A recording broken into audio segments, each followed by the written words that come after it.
大家好啊，我係鄭醫師，歡迎嚟到我哋嘅中醫藥世界啦。我哋呢個頻道就會介紹唔同嘅中藥功效、藥膳、食療及副作用等等。訂閱咗我哋咧，就可以最快知道所有中藥嘅功效啦。另外講解中藥之前，賣少少廣告啊。咁如果喺香港準備想裝修又唔想爛尾或者中伏咧，可以揾 Easy House 噶。佢哋過往完成超過4000個裝修，可以去佢哋網站睇睇，案例拍晒片、拍晒 VR。我屋企咧都係經佢哋完成噶，資料欄放咗佢哋嘅連結。大家好，今日同大家講一味家家戶戶都會儲備嘅養生食材枸杞。好多人沖茶煲湯都會隨手落幾粒，普遍認為枸杞可以護眼、補腎、養肝，但好多人唔清楚每日適合嘅食用分量，亦都唔係所有人都適合進食，體質唔夾，食得多反而會引致上火、濕滯。今日完整拆解枸杞品種來源、性味歸經、核心功效，講清楚每日最佳食用量，分享4款簡單家常食療，最後講明邊類人唔適合食用。首先講枸杞嘅品種來源，藥用枸杞係茄科植物，寧夏枸杞嘅乾燥成熟果實，學名 Lycium barbarum Laker， 民間亦稱枸杞子、杞子。市面仲有其他品種枸杞，但藥用價值最高、公認道地嘅就係寧夏枸杞。寧夏枸杞主要產自寧夏中寧一帶，晝夜溫差大，日照充足，果實多糖、甜菜鹼等有效成分含量最高。枸杞屬於落葉灌木，果實為橢圓形漿果，成熟之後呈鮮紅色。一般夏季到秋季，果實陸續成熟，採收之後攤開晾乾，避免暴曬，防止糖分流失。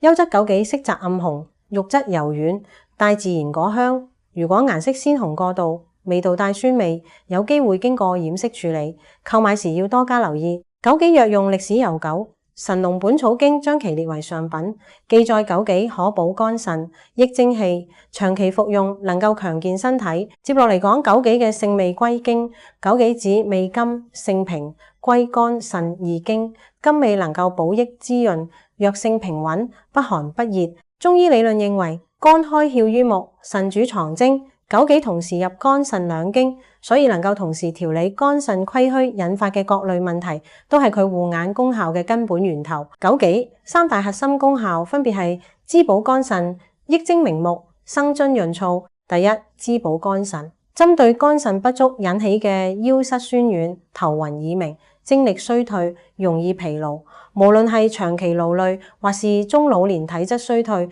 都可以適量食用調理。第二，益精明目，好多人長期睇電子屏幕，容易眼乾、眼澀、視物疲勞，根源多為肝血不足、腎精虧虛。枸杞汁養肝腎精血，舒緩眼部不適，係日常護眼首選食材。第三，生津潤燥，對於陰虛體質出現嘅口乾舌燥、虛勞煩渴，枸杞能夠滋養陰液，改善乾燥症狀。臨床主治範圍包括肝、腎、陰虛、頭暈目眩、目昏多慮、腰膝酸痛、虛勞精虧、內熱消渴。現代研究發現，枸杞含有枸杞多糖、玉米黃素，有助保護視網膜、調節免疫、協助穩定血脂。配伍方面，護眼常配菊花、決明子；補肝腎可搭配桑殼、山茱萸，潤燥生津，適合同麥冬、玉竹一齊使用。好多觀眾最關心每日究竟食幾多先至適合？日常保健建議每日10至15克，大約20至30粒，唔好一次性大量進食，可以分開早晚食用。過量進食容易滋膩外圍，誘發上火、胃部脹滯。下面分享4款簡單易做嘅枸杞藥膳食療。第一款，菊花枸杞護眼茶，材料枸杞12克，菊花5克，材料洗淨放入茶壺，沸水焗15分鐘即可飲用，適合長期對電腦、手機、眼乾、眼澀、視覺疲勞嘅上班族。第二款，枸杞山藥健脾粥，材料枸杞10克，山藥30克，大米100克，大米同山藥一同煮成粥，臨熄火前加入枸杞，再煮5分鐘，可加少量冰糖調味。呢款粥滋補而唔傷脾胃，適合陰虛同時消化偏弱嘅人士。第三款，枸杞紅棗烏雞湯，材料枸杞15克，紅棗4顆，烏雞半隻，生薑3片，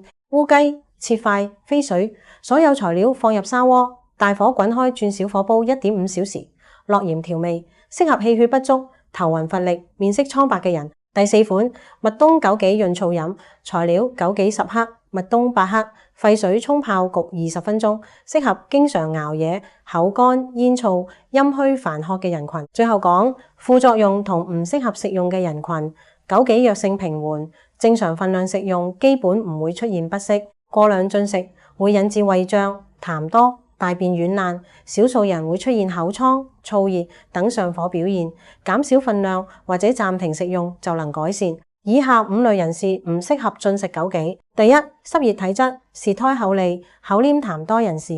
枸杞之利特性會加重體內濕滯，令身體困重感加劇。第二，脾胃虛寒、容易腹瀉嘅人，大量食用會影響腸胃運化，加重大便稀爛症狀。第三，感冒發熱、外感未清嘅患者，補益食材容易閉流病邪，拖慢康復速度。第四，糖尿病患者要控制份量，枸杞含有天然果糖，唔可以無限進食。第五，對枸杞過敏人士禁止食用。總結嚟講，枸杞係養生常用食材，護眼、補肝腎嘅效果備受認可，但唔係愈多食愈好。每日維持20至30粒最為合適。同時要分清自身體質，濕重、容易腹瀉嘅朋友，千祈唔好長期大量進食。養生從來唔係盲目進補，對症適量先可以真正得益。希望今日嘅枸杞全攻略可以幫大家建立正確嘅食用觀念。如果你想知道自己體質適唔適合經常食枸杞，可以留言講出自身症狀。多謝大家收看。